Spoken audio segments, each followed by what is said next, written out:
The Bleeding Visitor. It was early on a warm summer morning when I, Dr. John Watson, was roused from sleep by the ringing of the bell at my private practice. The sun had barely risen, and the streets outside were still bathed in pale, sleepy light. I opened the door to find a man leaning heavily against the frame, his coat soaked in blood, his face pale and drenched in sweat.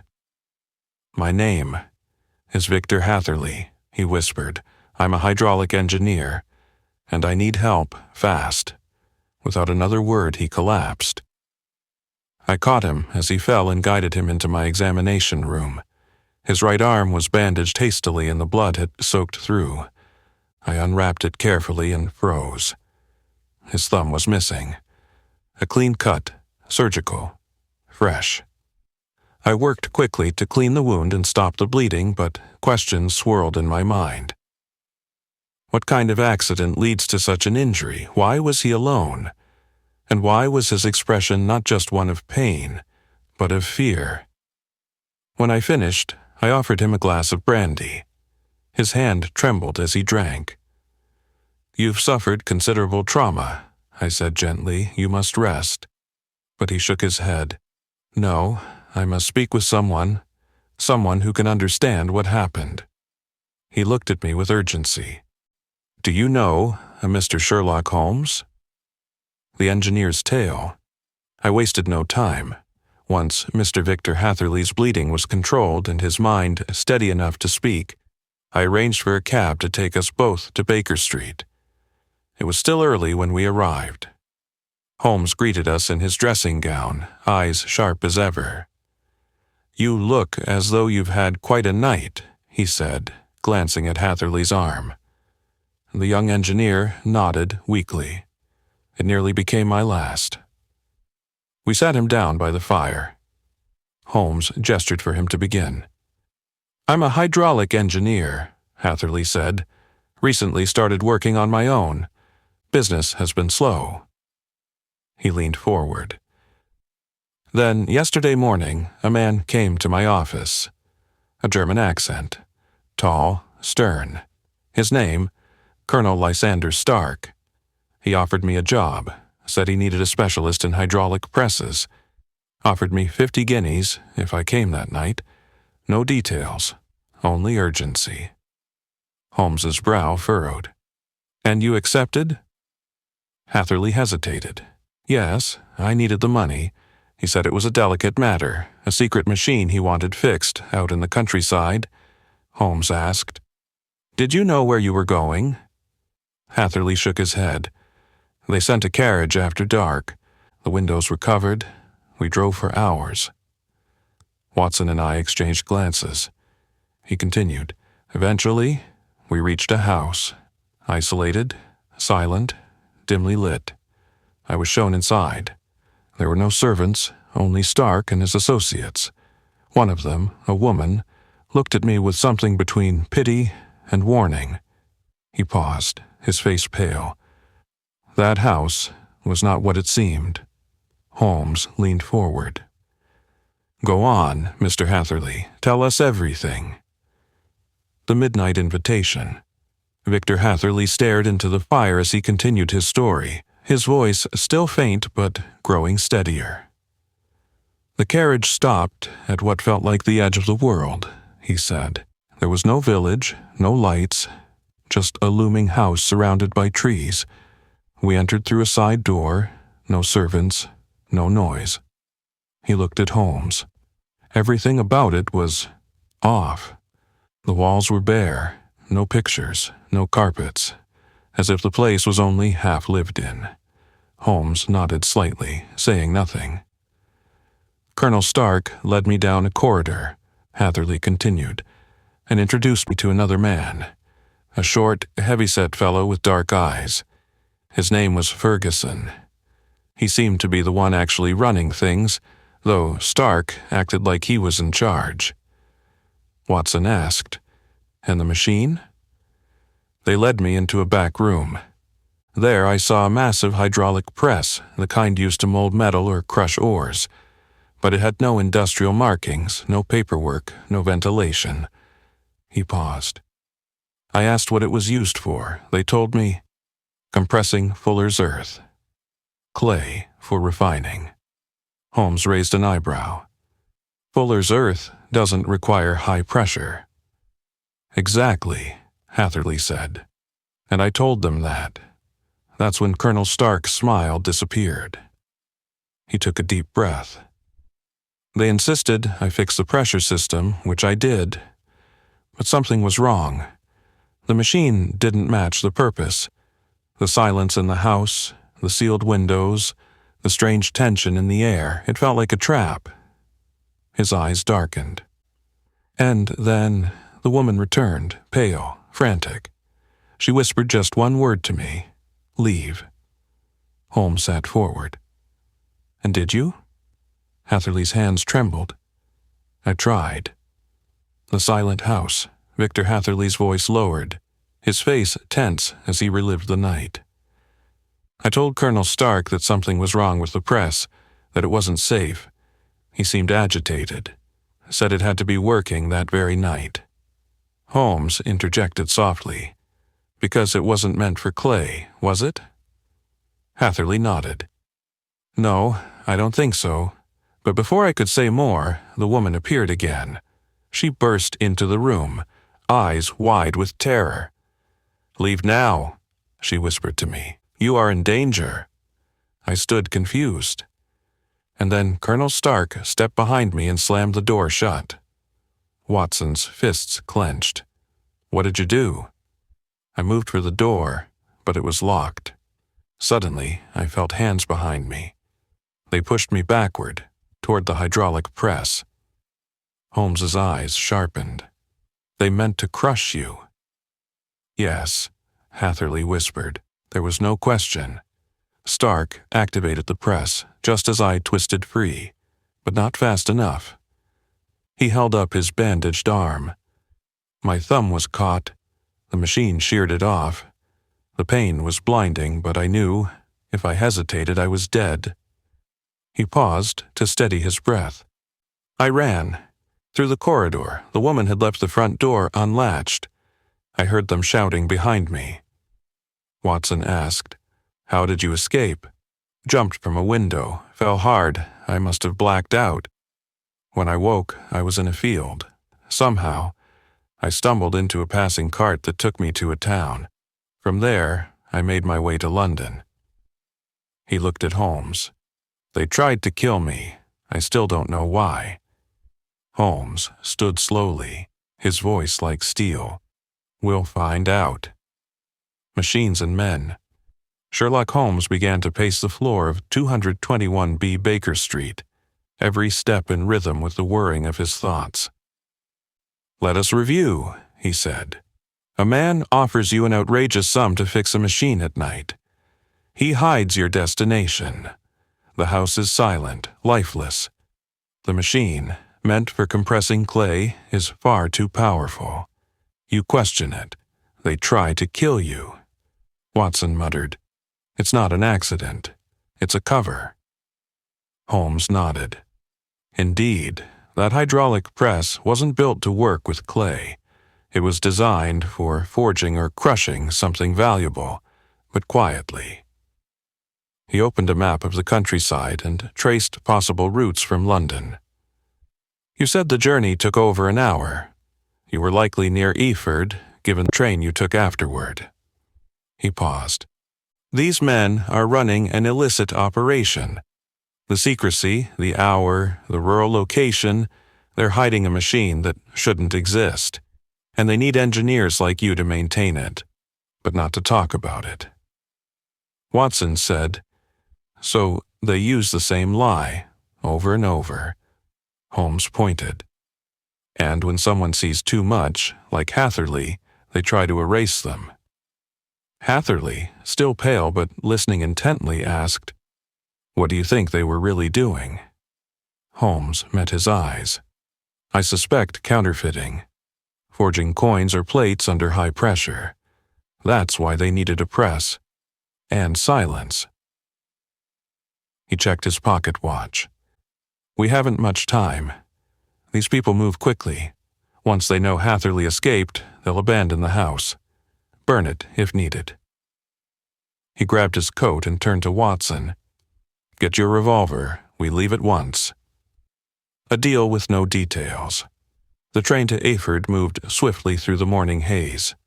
Holmes sat by the window, arms folded, eyes scanning the countryside like a hawk stalking unseen prey. Watson sat opposite, revolver discreetly tucked in his coat, the weight of the case growing heavier with every mile. "I've seen criminals kill for money," Watson said, "but never with a machine." Holmes replied, "That's because these aren't common thieves. They're methodical, professional. They've planned each step, but they made a mistake." Watson raised an eyebrow.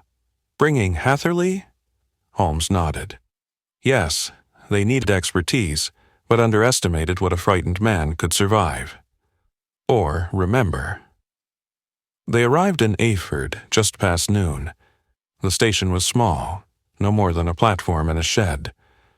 Holmes approached the porter with a quiet confidence. "A carriage passed through last night. Covered windows. Unusual hour?" The porter nodded. "Aye, sir, around 10. Went east toward the chalk hills. Only house out there is an old brick place near the quarry." Holmes turned to Watson. "That's our destination." They hired a trap and rode through narrow country roads, fields fading into dense woodland. After some time, a shadowed structure emerged, a red brick house, half hidden by overgrowth. It looked abandoned. Holmes stepped down and approached slowly, testing the door. Unlocked. They entered carefully. The air was cold, still. Inside, the house was stripped bare, no furniture, no tools, not even footprints in the dust. Watson whispered, "They're gone." Holmes nodded, but not far behind. They found the workshop next, black scorch marks on the walls, a cold iron frame where the hydraulic press once stood. "Disassembled, moved, or destroyed," Holmes muttered. He crouched and picked up a sliver of hardened metal. "Pressed coin mold," he confirmed. "Counterfeit currency, as suspected." He turned to Watson, voice cool but resolute.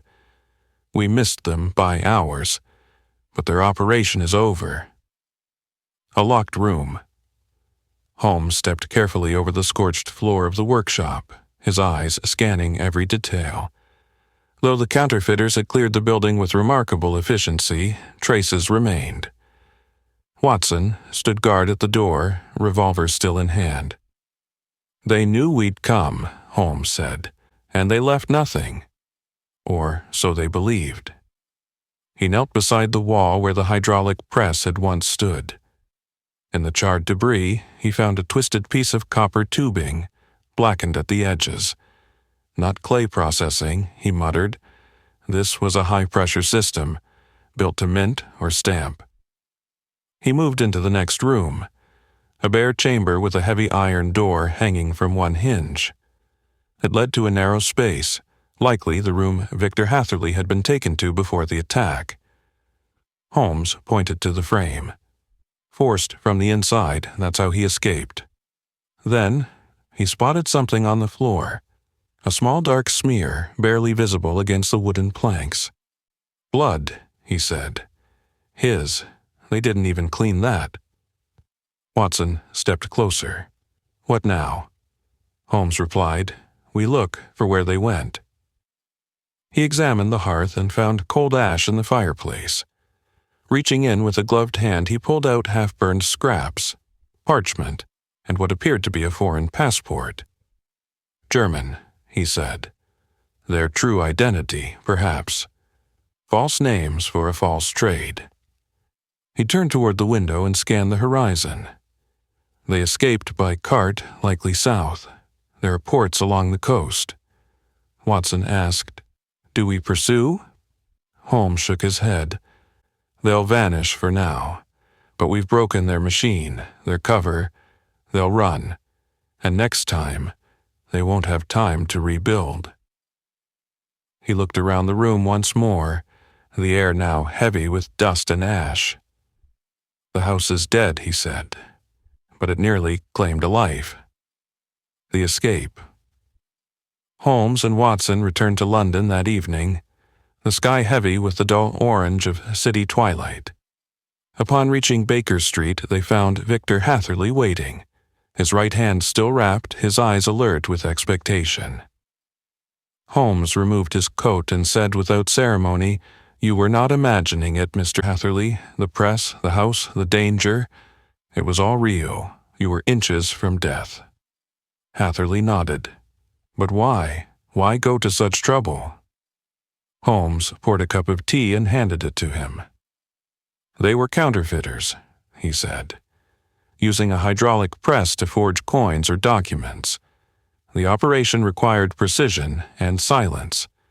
Hence the remote house, the midnight hours, and the need for a professional, who they never intended to let walk away. Watson added, "And the woman, she tried to save you." Holmes nodded. "Someone with a conscience, perhaps a servant, or an unwilling accomplice. Without her warning, you would have been crushed like the metal they stamped." Hatherley sat back, absorbing the weight of it all. "And now," Holmes's gaze hardened. "They fled. The house is burned out, the machinery gone, but their faces, especially Stark's, are marked in my memory. If they resurface, I will know them." Hatherley looked down at his bandaged hand. "My livelihood depended on that thumb. Now, I don't know." Holmes's voice softened. "You lost a thumb, but you kept your life and uncovered a criminal network. Few walk away from such machines. Fewer still get a second chance." Watson added, "You have a story to tell, Mr. Hatherley, and perhaps a future stronger than steel." The young engineer smiled faintly. "I suppose," he said, "some jobs aren't worth 50 guineas. Holmes chuckled. "No, some are worth exactly what they take from you." Watson's warning. A few days later, with Victor Hatherley safely recovering at home and no further word from the counterfeiters, I sat in my study, pen in hand, reflecting on the strange and dangerous case. It had begun not with a summons from Holmes, but with a knock on my own door. A bleeding man who had survived not a gun or a blade, but a machine. I titled the account, "The Adventure of the Engineer's Thumb," and this time my audience wasn't just lovers of mystery or followers of Holmes. It was anyone who worked with machines, accepted secretive contracts, or trusted strangers with too good offers. Holmes had said it best. "Greed doesn't always carry a weapon, Watson. Sometimes it wears a watch and speaks of business." I wrote of the fake names, the isolated house, the disguised motive hidden under the excuse of urgent technical assistance, and how in the end the criminals didn't vanish in a storm of bullets, but in the quiet efficiency of retreat. They left no fingerprints, only absence. Still, Holmes was confident they'd resurface. Criminals, as organized as they were, rarely disappear for terror, and when they did return, he would remember. What haunted me, though, was this. Had Victor Hatherley not survived, the case would have gone unnoticed. No one would have known what the press was for, or who vanished in the night. It would have been just another engineer who went missing. I set my pen down. Some stories, I realized, are not about brilliant deductions or clever villains. Some are just about being in the wrong place, at the wrong time. The unseen crimes. That evening, as fog crept along Baker Street and lamplight flickered in the window, Holmes sat across from me, eyes half closed, fingers steepled in thought. I had just read him the first draft of my account. When I finished, he was quiet for a long time. Then he said, "You realize, Watson, this may be the most dangerous case we've encountered." I looked at him, puzzled. "Dangerous? You've faced murderers with pistols, assassins with poison. And yet this? Holmes opened his eyes. Yes, because this nearly went unnoticed. No body, no motive the police could see, and had Mr. Hatherley not escaped, the case would have vanished like the criminals did, and they would have kept going, kept forging, kept killing. He stood, pacing slowly. It is one thing to catch a killer after the fact. It is another to intercept evil before it spreads. I nodded. So, in stopping the machine, we stopped more than one crime. Indeed, he said. We cut the artery before it bled into the city. He turned and gestured toward the fireplace where Hatherley's blood-stained coat had been placed as evidence. That coat tells a story, Holmes murmured, of greed wearing a smile, of violence wrapped in industry, of how progress, when abused, becomes a tool not for building, but for destroying. He looked back at me. You wrote of the thumb, Watson, but the real loss would have been truth. Had we arrived a day later, the house would be ashes, and Victor Hatherley just a missing name. I sat back, understanding. This was more than an injury. It was a vanishing crime, caught just in time. The machinery of crime. Late that night, with the fire reduced to embers and the streets of London hushed by fog, Holmes spoke with a quietness I rarely heard from him. Machines are not good or evil, Watson, he said, eyes fixed on the shadows. They obey whoever pulls the lever. I set down my pen. You believe this case was about more than forgery? Holmes nodded. It was about control. Men who understood pressure and steel, who could build with precision, yet chose to hide rather than create. It's a kind of corruption more difficult to catch than a thief in the street. He stood and crossed to the window. In my line of work, we watch the face of society, the carriages, the clubs, the dinner parties. But the truly dangerous work happens behind boarded doors, where power hums through wires and presses slam in silence. I asked, and you think we'll see more like this? Holmes turned, face unreadable. Oh yes, as the world advances, so do its shadows. The clever will use wires and cogs instead of daggers. The weapon of choice will not be poison, but opportunity. He sat down again, picking up a small gear he'd kept from the ruined press in Eford. Progress is a noble thing, he said, but left unchecked, it feeds the worst in men. They use it not to lift others, but to conceal their greed with efficiency. I leaned forward. And what of the law?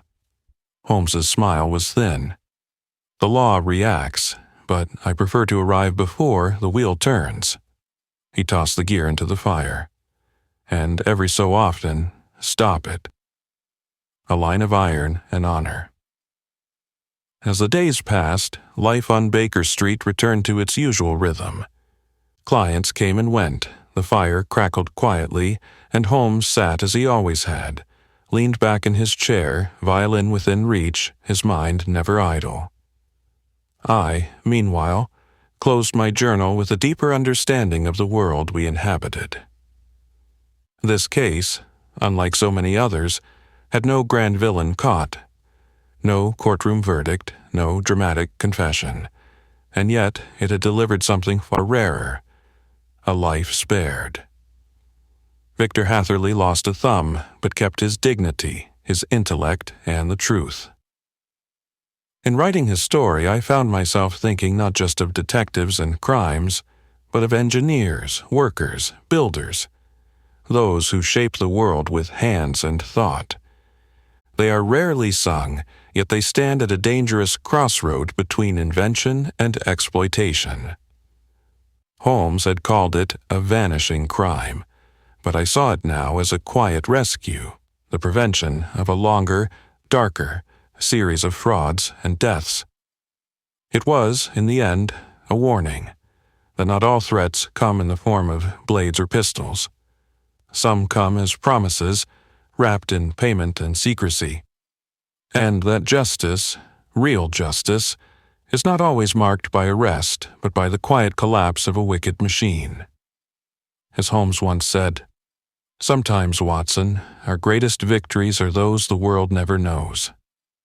And with that, the case of the engineer's thumb was closed, not with applause, but with respect